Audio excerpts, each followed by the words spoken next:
mendikte Allah. Kalau menurut ayat ini sih, Allah tuh hanya menyuruh kita untuk merasakan kehadirannya saja. Allah tuh hanya ingin dirasakan kehadirannya, karena beliau itu kan bersama kita. Kan dibilang tadi, fa inni qarib, aku tuh dekat kok. Bahkan Allah mengatakan, lebih dekat daripada urat nadi lehermu. Apalagi kehadiranku sudah cukup bagimu. Makanya lihat ya, lihat, perhatikan ya, kesadaran para nabi, para rasul.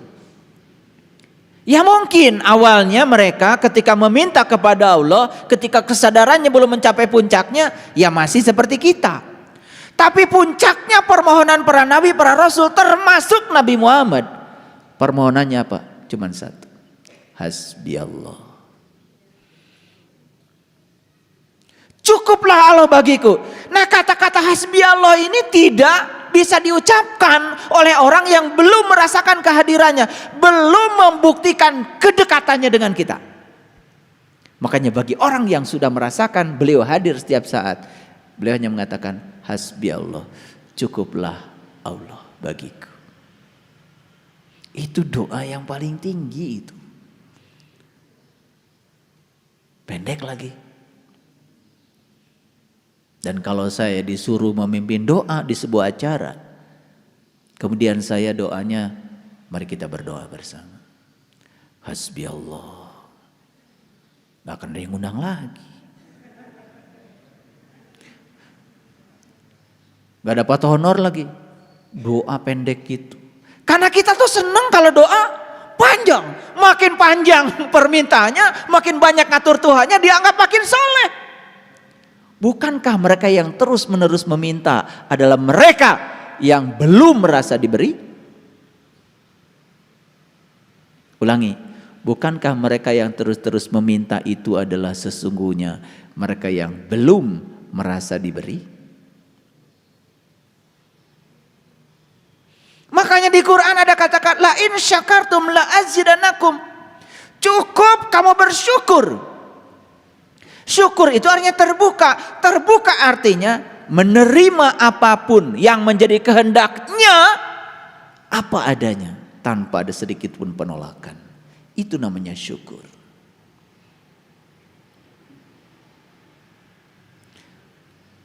Jadi saya diundang oleh sahabat saya. Ayah, ada waktu. Kenapa? Syukuran. Rumah sudah berdiri megah. Datang saya. Nah, saya nunggu. Kapan ya dia nunggu? Undang syukuran sama saya lagi. Oh, suatu saat orang yang sama ngundang lagi. Ayah, ada waktu. Kenapa? Alhamdulillah, segala puji milik Allah. Usaha saya sekarang bangkrut, ayah. Bisa datang untuk memenuhi syukuran? Datang juga saya. Jadi syukur itu harusnya begitu. Rumah berdiri hebat, bikin tumpeng. Usaha bangkrut pun bikin tumpeng. Pernah gak kalian begitu? Itu. Karena kita itu syukur itu yang dimaksud adalah kita bahagia karena Allah memberi yang kita ingin. Saat Allah memberi yang tidak kita ingin, kan gak syukur? Nah loh, syukuran macam apa yang semacam ini?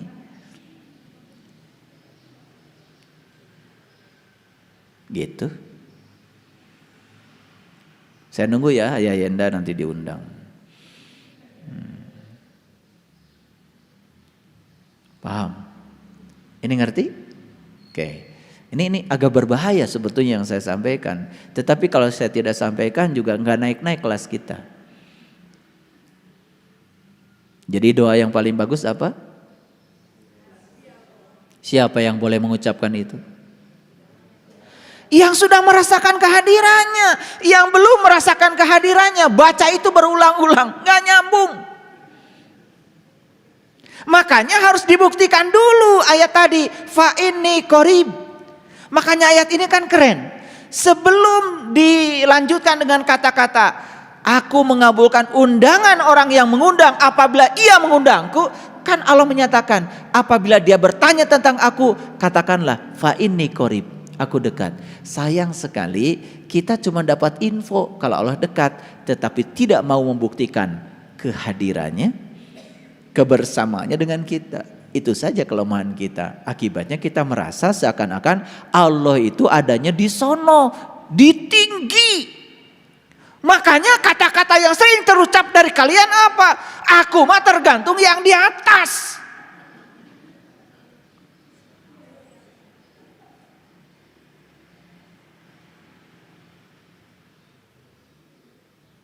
Lalu apa yang terjadi saat kita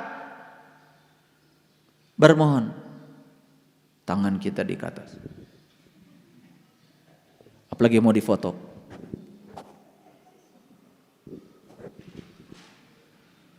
Apalagi di padang pasir.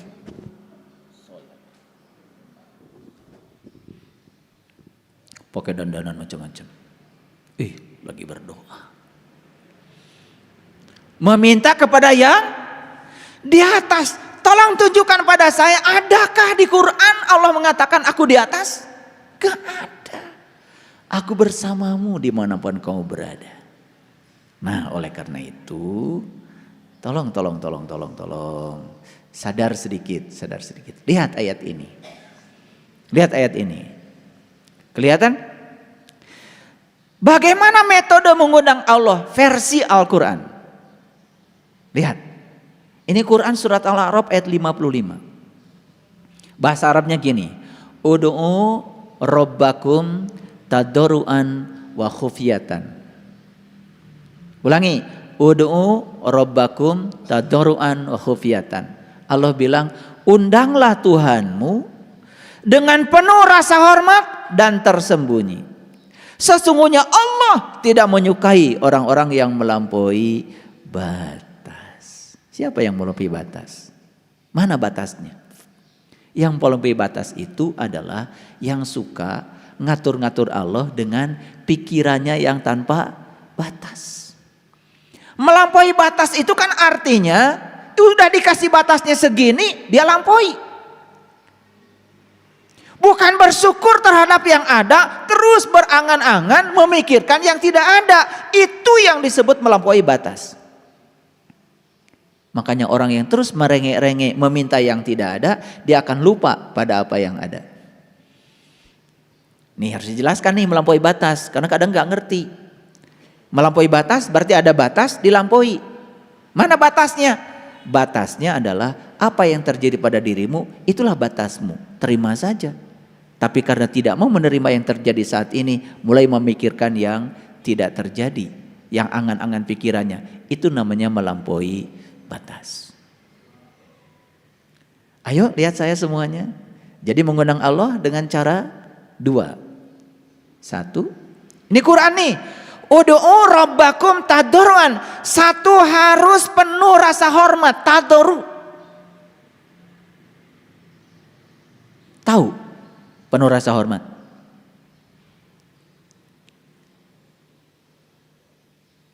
Tempatkan Allah pada tempat yang terhormat. Ketika kita mengatakan hasbi Allah, tadarru enggak itu? Tadarru enggak? Cukuplah Allah bagiku. Tadarru enggak? Tadarru banget. Berarti Allah dihargai kehadirannya. Allah dirasakan kehadirannya.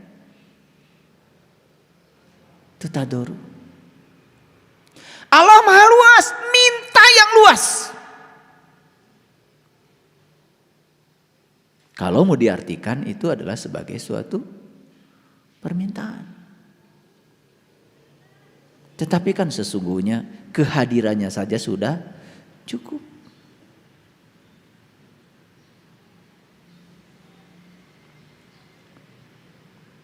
Yang kedua, tersembunyi. Tersembunyi berarti di mana? Tersembunyi. Jadi kalau gitu doa itu perlu keras-keras? Perlu ada suaranya? Tersembunyi saja. Tadoru wa khufyatan. Penuh rasa hormat dan tersembunyi. Itu cara mengundang Allah. Ada nggak di sini diajarkan berdoa kepada Allah itu? Ya Allah, ya Allah. Gitu?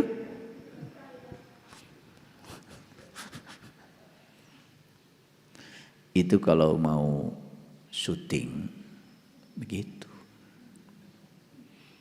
Tapi Quran mengajarkan cara berdoa, cara mengundang Allah itu cuma dua aja. Tadoru wa khufyatan.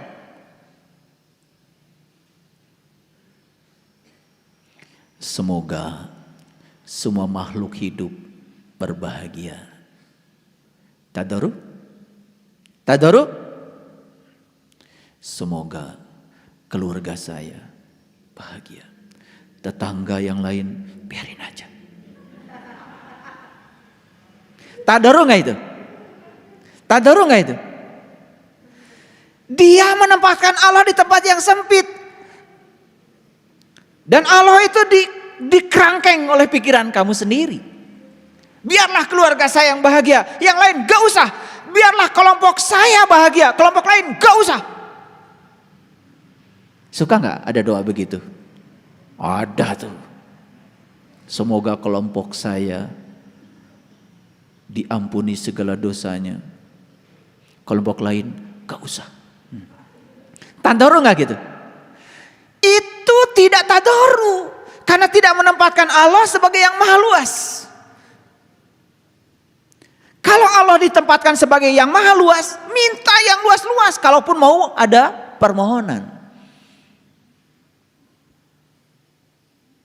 Walaupun itu kan sebetulnya ujung-ujungnya basa-basi juga. Coba, semoga semua makhluk hidup berbahagia. Semoga Allah mencintai seluruh ciptaannya. Kata Allah, emang gue pikirin. Emang saya harus disuruh-suruh sama kamu untuk mencintai ciptaanku. Cintaku tanpa batas untuk seluruh makhlukku. Betul nggak? Tapi kalau semoga semua makhluk hidup berbahagia, itu masih ada nilai. Karena bahagia itu pilihan. Allah sudah menyediakan berkah buat semuanya, tetapi bahagia pilihan. Nah, kita doakan semoga semua makhluk hidup berbahagia. Apalagi ditambah semoga seluruh makhluk hidup, baik yang kelihatan maupun yang tidak kelihatan, di setiap ruang dan waktu, di semua tingkatan berbahagia. Keren doa itu. Itu yang kemudian orang tua kita berdoa dengan kata-kata Rahayu Sagung Dumadi. Jadi bangsa Nusantara dulu cara berdoanya begitu. Rahayu Sagung Dumadi. Semoga seluruh makhluk hidup berbahagia. Doa kalian gimana?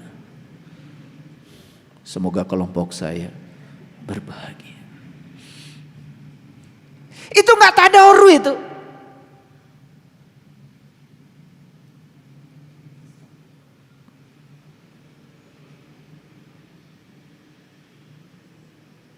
Oke, yang kedua, perhatikan saya. Quran surat Al-A'raf ayat 180.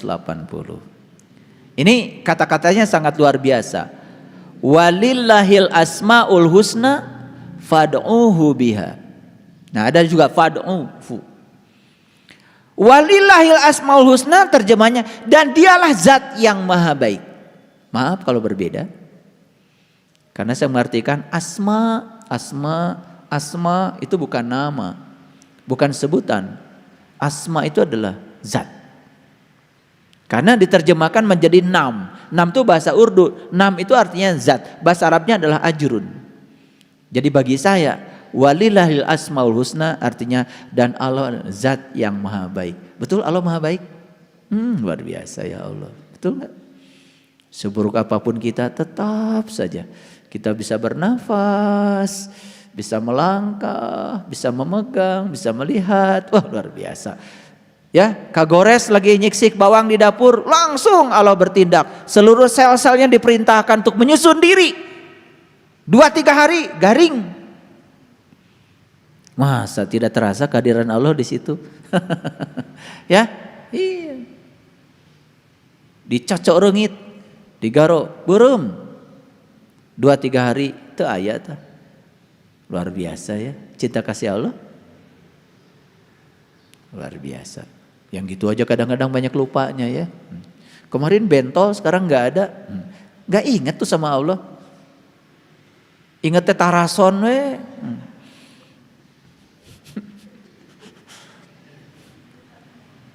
Ya. Itu jadi tidak ingat siapa yang menyembuhkan itu. Padahal hasbi Allah, kehadirannya sudah cukup. Lihat saya sekarang. Dan Allah zat yang maha baik, undanglah dia dengan kebaikannya.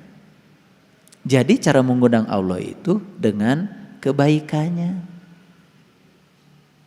Makanya Asmaul Husna ada 99. Coba yang pertama apa?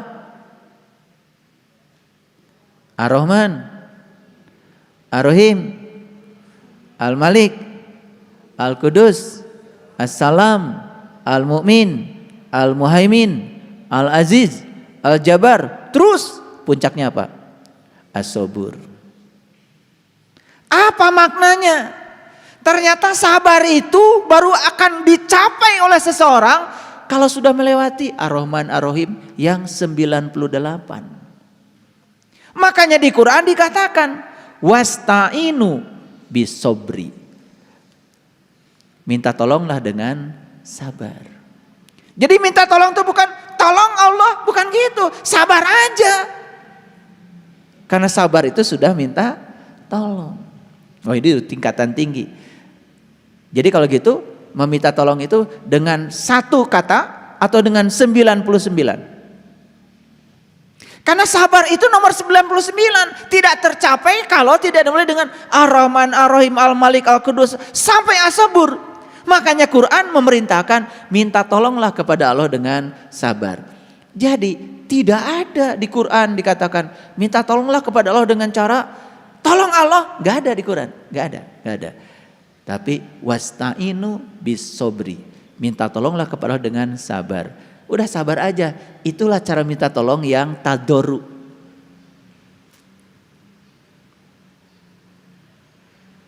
Suka minta nggak kepada Allah? Ya Allah, jadikan saya orang sabar. Suka? Nggak ada di Quran. Cukup kamu jadi orang sabar saja. Itu minta tolong pada Allah.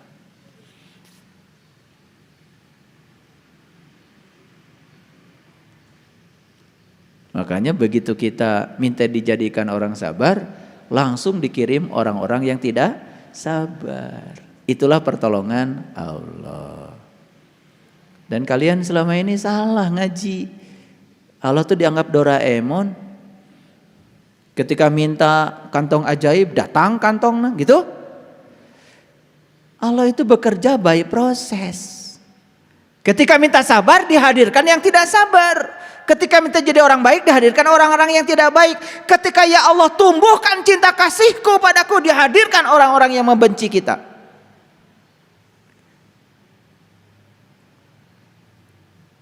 Tapi begitu mereka dihadirkan oleh Allah, diterima apa ditolak?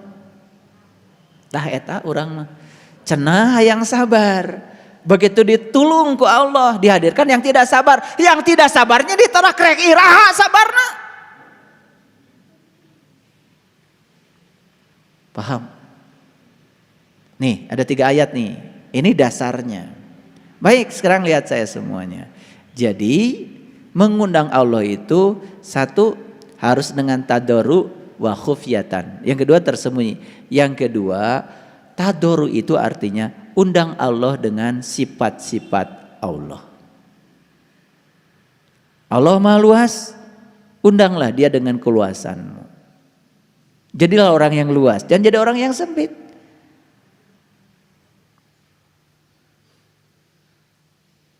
Gitu. Nah, makanya saya sering mengatakan kalau doa itu dianggap sebagai suatu permintaan, sebetulnya apa yang kita pikirkan, apa yang kita ucapkan, apa yang kita lakukan berulang-ulang, itulah yang akan membangun realitas. Hati-hati dengan pikiran, hati-hati dengan perkataan, hati-hati dengan perbuatan. Kalau itu diulang-ulang, itu yang akan terjadi. Makanya saya sudah mengajarkan, mulai dari sekarang, berhenti membicarakan sesuatu yang kalian tidak suka. Berhenti membicarakan sesuatu yang kalian tidak suka. Karena kalau dibicarakan terus-menerus, yang tidak suka akan datang terus-menerus. Berhenti memikirkan yang kalian tidak suka. Karena yang tidak suka akan datang terus-menerus. Paham? Oke. Baik, agak naik sedikit sekarang. Kalau begitu apa sih yang diinginkan Allah dari kita? Yang diinginkan Allah ini, kita disuruh keluar rumah, menikmati hidup dengan penuh tanggung jawab. Disuruh bernyanyi kita itu, disuruh menari, disuruh berolahraga, disuruh mendengarkan musik, kalau bisa bermain musik, disuruh bersenang-senang di semesta ini terhadap semua karunia yang telah diberikan Allah kepada kita.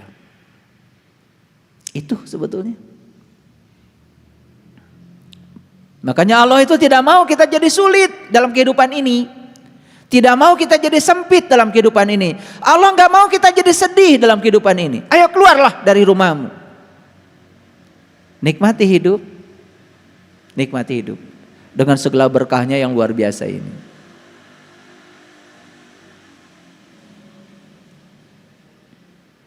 Ya. Jadi aneh ya, belajar agama malah jadi semakin banyak kesedihan. Bahkan Allah itu bukan sesuatu yang menyenangkan. Allah itu seakan-akan sosok yang menakutkan. Betul? Bahkan Allah itu digambarkan sebagai sosok yang menakutkan, tukang menyiksa, mengazab, menciptakan neraka, membakarnya habis.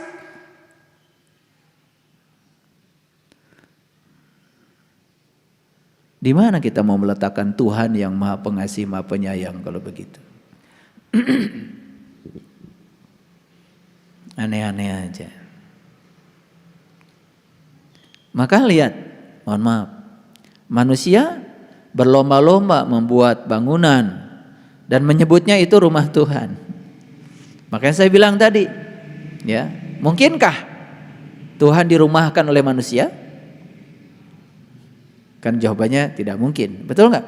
Iya, rumah Tuhan itu ubluk-ablak, dan rumah Tuhan itu adalah semesta raya ini sendiri. Jadi rumah Tuhan yang sebenarnya adalah semua ciptaannya. Aneh ya sekarang. Ada rumah Tuhan yang dibikin manusia, semua senang ke sana. Tapi rumah Tuhan yang ciptakan Tuhan gak pernah dikunjungi.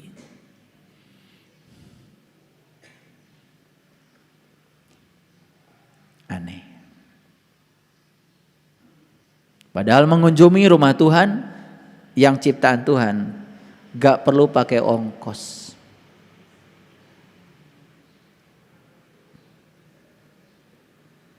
Betul? Oke.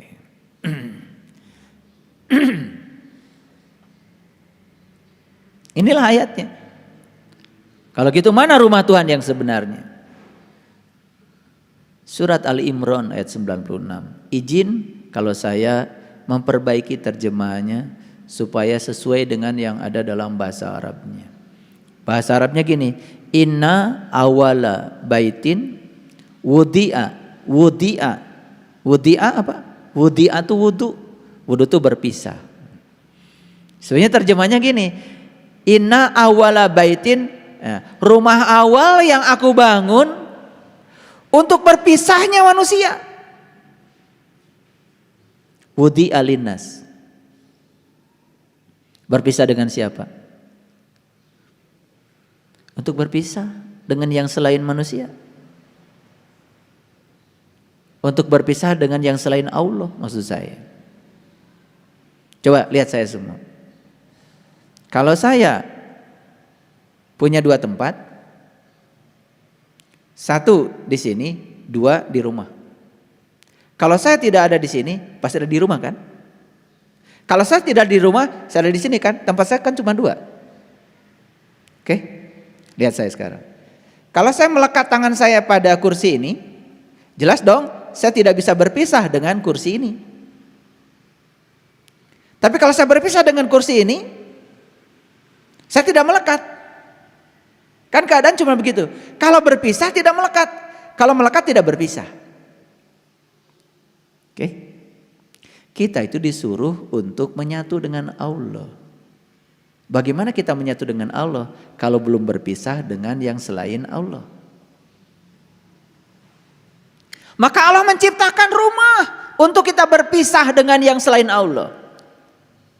Itulah rumah awal yang Allah ciptakan. Di mana? Di sini. Begitu kita meniti ke dalam diri, berpisah nggak dengan yang di luar? Bisa nggak ngomongin orang? Bisa nggak mikirin keburukan orang? Nggak bisa. Itu namanya setannya dibelenggu. Itu namanya saum secara hakikat. Makanya begitu saum, setan dibelenggu. Karena kita berpisah. Walaupun beberapa detik saja. Fana kan? Menyatu dengan Allah berarti berpisah dengan yang selain Allah. Makanya wudi'a itu artinya berpisah. Inna awla baitin wudi'a linnas. Tapi banyak yang mengartikan wudi'a jadi tempat berkumpulnya manusia. Manusia dengan siapa? Manusia dengan manusia.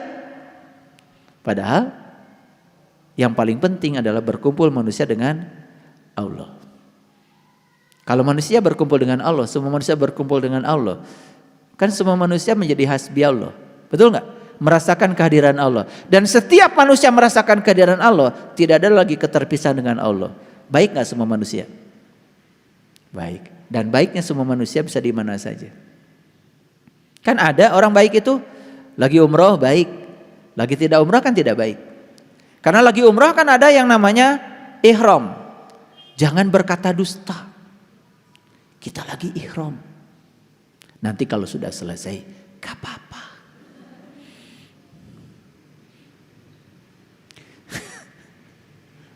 Jangan menutup kepala. Kita lagi ihram, dam.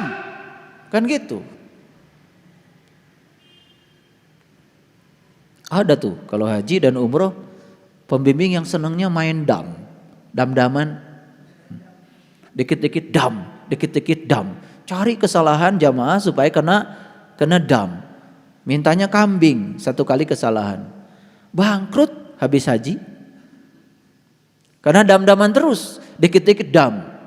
Iya, di bis ketiduran. Namanya orang ketiduran kan perjalanan dari Madinah ke Mekah 6 jam.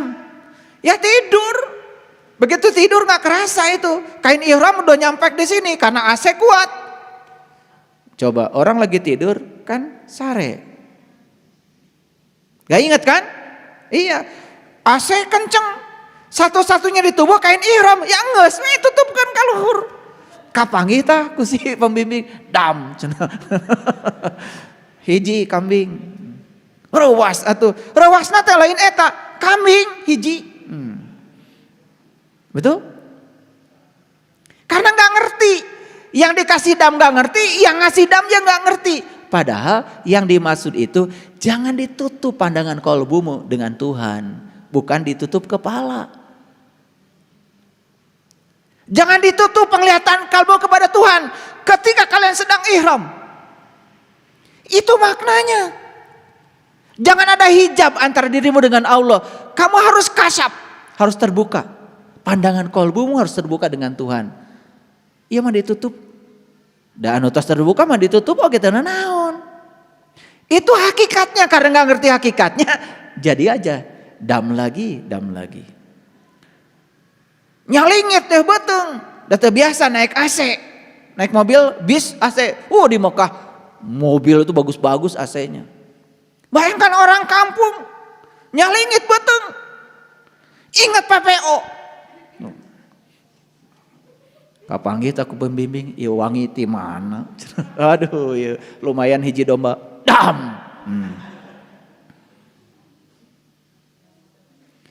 Karena esensinya nggak ngerti.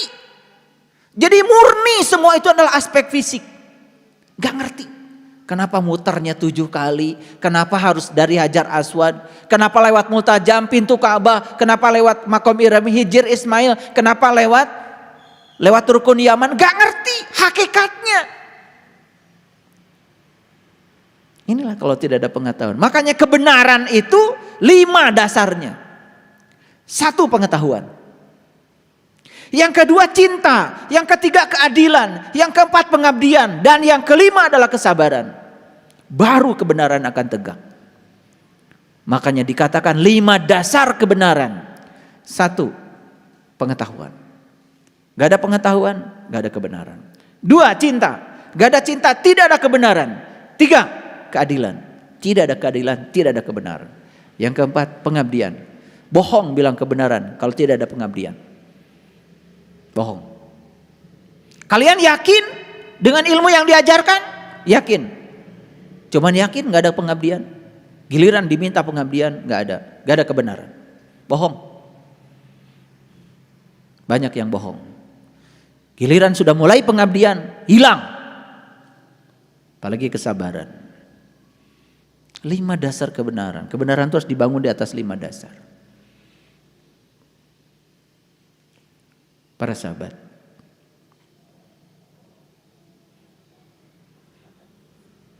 jadi rumah awal yang ciptakan Allah untuk berpisahnya manusia. Berpisah dengan apa? Nih, berpisah dengan ini.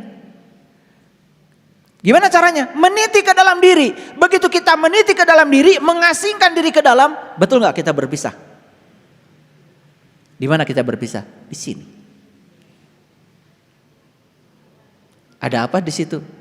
Tempat tersembunyi yang diberkahi. Betul? Betul? Begitu meniti ke dalam diri, init bari cicing milang pah tengah lengkah. Berpisah dengan yang di luar, apa yang terjadi? Kita menuju Bakah al-Mubarakah, tempat tersembunyi yang diberkahi. Betul diberkahi di situ? Luar biasa. Yang ada cuma hangat-hangat air mata di situ. Caang baranang. Bubuy bulan. Bubuy bulan sangrai bentang. Panon poe di sasate. Dipencerong, dipeleng, tuh, panon poe di sate. Dipeleng, ditusuk. Tidak bisa berpaling dari apa yang kita lihat. Itulah lagu leluhur kita yang luar biasa. Judulnya Bubuy Bulan. Banyak yang gak ngerti juga lagu itu. Makanya sebelum Bubuy Bulan, lagu yang pertama digubah adalah Manuk Dadali. Mesat ngapung luhur jauh di awang-awang.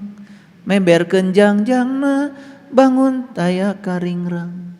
Yuk beber kenjang-jang. Mesat ngapung luhur jauh di awang-awang. Meber kenjang-jang tamun taya karingrang. Kalau pergi ke awang-awang kan lihat bintang. Betul enggak? Bubuy bulan. Bahasanya Sunan Kalijogo mah namanya memanjat pohon blimbing. Lunyu-lunyu penekno, ya sudah. Walaupun lunyu, walaupun licin, terus aja dipanjat. Blimbing kan bintang segi 5. Keren. Nyatu jadi ilmunya semua. Nah ini yang disebut dengan Hubble itu. Talinya Tuhan tuh ini, pengetahuan. Kalau pengetahuan kita luas, kita bisa melihat semua tradisi. Tidak berburuk sangka. Dan tidak mengatakan dirinya lebih bagus daripada yang lain. Itulah kekeliruan spiritual yang 7 tadi. Banyak orang yang menyangka dirinya lebih mulia daripada yang lain. Dan menyalahkan orang lain yang berbeda dengan dirinya. Maka dia tidak punya kemampuan menerima dan menghargai perbedaan. Itulah makanya kan ribut terus. Yang ribut tuh yang suka itu. Yang tahu dikit. Kalau yang tahu banyak mah enggak. Karena pengetahuannya luas. Betul enggak? Iya. Yang suka manjat gunung mah enggak. Melihat pemandangan dari gunung kan luar biasa. Luas. Tanpa batas. Nah, ada apa sih di dalam? Lihat saya semua. Di tempat tersembunyi yang diberkahi itu ada apa? Ada petunjuk.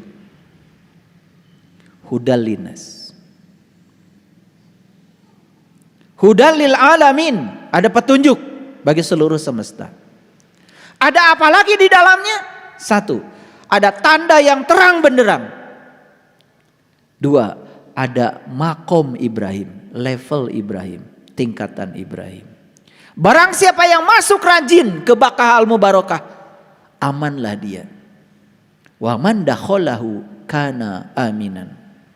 Walillahi 'alan nas hijjul bait, dan Allah mewajibkan untuk setiap manusia agar berkunjung ke rumah itu. Ke rumah mana? Rumah awal yang Allah ciptakan untuk berpisahnya manusia. Wa ilaihi sabila manis tato'a ilaihi sabila, bagi mereka yang tahu jalannya, yang tahu caranya. Yang tidak tahu jalannya, tidak tahu caranya, jangan coba-coba.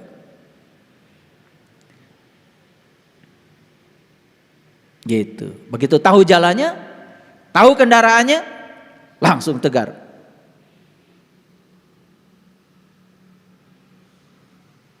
Subhanalladzi sakhkhara hada wa ma kunna lahu muqrinin wa inna ila rabbina lamunqalibun. Tuh, doa naik kendaraan. Kendaraannya mana? Nih kendaraannya. Gitu.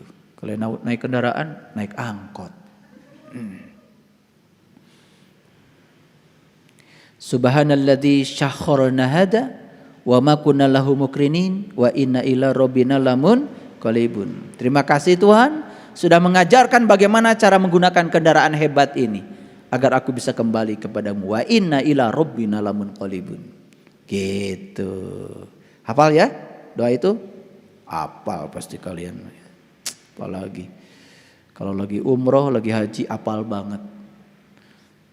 Di Indonesia nggak pernah naik mobil baca itu. Kalau di Mekah langsung pakai kacamata hitam, pakai peci, oh luar biasa. Semua udah gaya lah. Dipimpin. Mari kita berdoa dulu. Di Indonesia matahara, maca eta teh. Astagfirullahaladzim, astagfirullahaladzim, astagfirullahaladzim. Allahumma. Wah gitu. Allahumma. Oh semua ya kompak. Sedang jadi turis. Nah, ketika kita mengartikan doa itu sebagai permintaan, dan kita kemudian seakan-akan boleh mengatur-ngatur Tuhan, mengajari Tuhan supaya Tuhan diajari cara yang terbaik menunaikan tugasnya, dan supaya Tuhan mengikuti segala keinginan kita. Bayangkan, semrawut gak kehidupan ini? Bayangkan kalau semua permintaan dipenuhi, semrawut gak? Semrawut gak? Semrawut. Coba kalau semua permintaan manusia ingin jadi orang kaya dipenuhi Tuhan saat ini, semrawut gak dunia? Semrawut. Susah kita. Mau nembok sendiri, ngelas sorangan, kenteng bocor sorangan. Betul? Sadar dititah ada benghar sararea.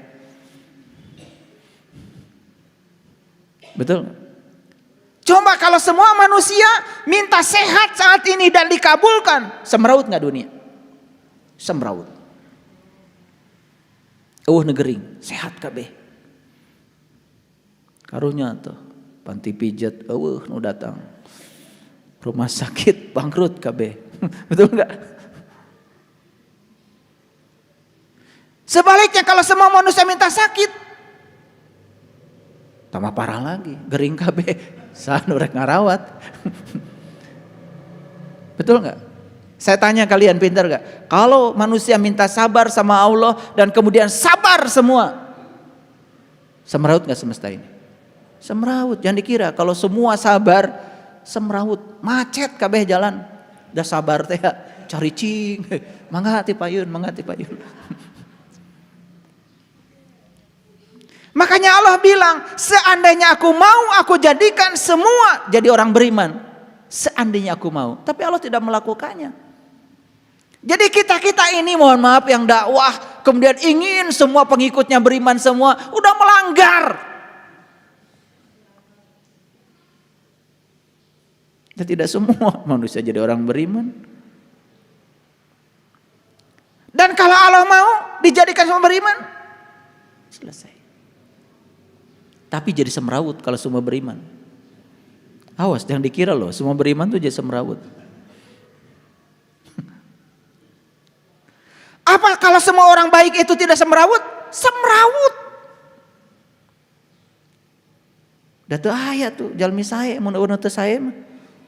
Betul enggak? Jadi inilah sebetulnya semesta yang sebenarnya yang oleh kita ditolak. Inilah kenyataan hidup yang sebenarnya. Ayo kita terima. Terima semua orang apa adanya. Yang bodoh terima dengan kebodohannya, yang pintar terima dengan kepintarannya, yang sadar terima kesadarannya, yang belum sadar terima dengan ketidaksadarannya. Kan sederhana, tugas kita cuman nerima saja semua orang apa adanya. Sempurna. Sempurna semesta ini bukan semua jadi orang beriman, nggak mungkin, dan Allah pun tidak melakukannya. Supaya ada pencerahan. Makanya yang pertama, berhenti menyalahkan Allah atas kehidupan kita yang beranak. Buah-buahnya doa abdi teh dikabul ku Allah. Nah Allah tarik abdi mah teu ngadangu. Tuh. Betul? Padahal kita merasakan kehadirannya saja tidak. Lihat saya semuanya. Bapak Ibu, jangan percaya sama orang yang mengajarkan seakan-akan Allah itu membatasi rezeki kita, menentukan nasib kita. Datos ditentoskeun ku Allah cenah abdi mah bagian kieu jadi jelema sangsara ti dituna. Jadi aja tidak ada keinginan untuk berubah. Padahal Allah menyediakan kebahagiaan yang sama, menyediakan rezeki yang sama buat semua orang, sama banyaknya. Kenapa beda? Kita yang ngambilnya berbeda, metodenya berbeda, caranya berbeda, kahayangna beda, semangatnya beda. Batur mah hudang kene urang geus sare.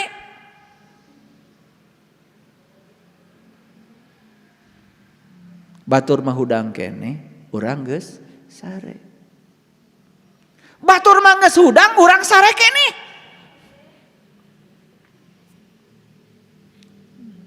Rek teu beda kumaha tuh.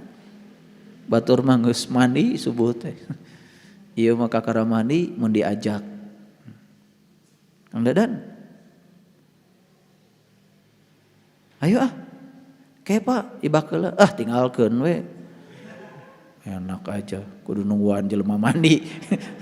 Udah hilang tar rezeki. Betul nggak?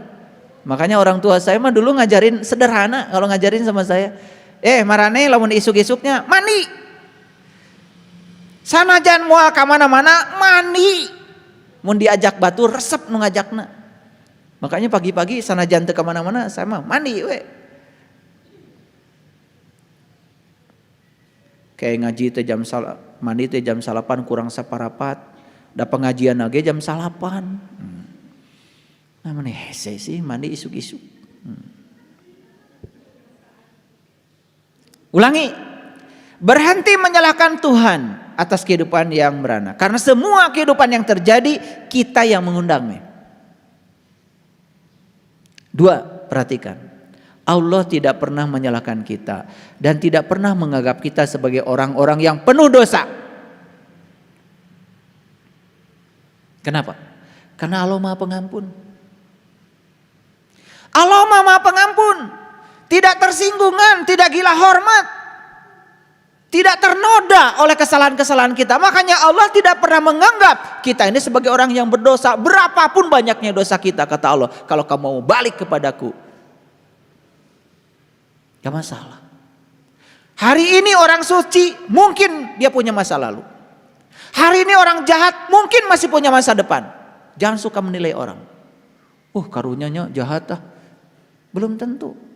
Siapa tahu 2-3 hari yang akan datang dia jadi orang baik. Hari ini orang jahat, besok lusa mungkin jadi orang baik. Hari ini orang suci mungkin juga punya masa lalu. Pernah jahat. Tenang aja. Semua berevolusi kok. Yang ketiga, Tuhan Allah tidak pernah menganggap kita sebagai orang jahat. Gak pernah, sejahat apapun. Kata-kata jahat itu buatan kita kepada sesama kita. Allah tidak pernah bilang begitu. Allah pun tidak pernah menghukum kita kok. Allah cuma mengingatkan kita supaya kita tambah baik. Bahwa diciptakan alam semesta dengan hukum sebab akibat. Begitu kamu mencuri, Allah tidak menganggap kita jahat kok. Allah hanya mengajarkan, ini loh kalau kamu mencuri, kamu ditangkap polisi, dipermalukan orang, masuk penjara. Itu pelajaran yang harus kamu dapat dari mencuri. Apakah jahat? Tidak. Kita yang bilang dia jahat.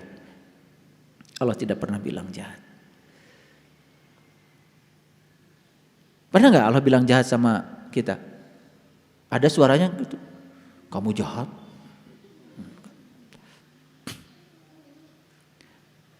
Semua yang kita pilih, dari semua pilihan kita ada akibat yang harus kita tanggung. Itu saja yang diajarkan Allah.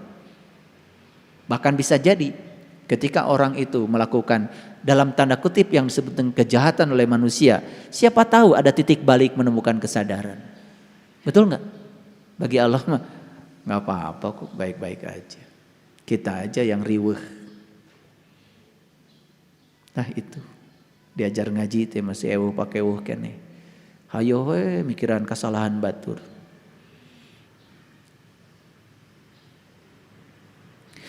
Tuhan hanya menyuruh kita peduli kepada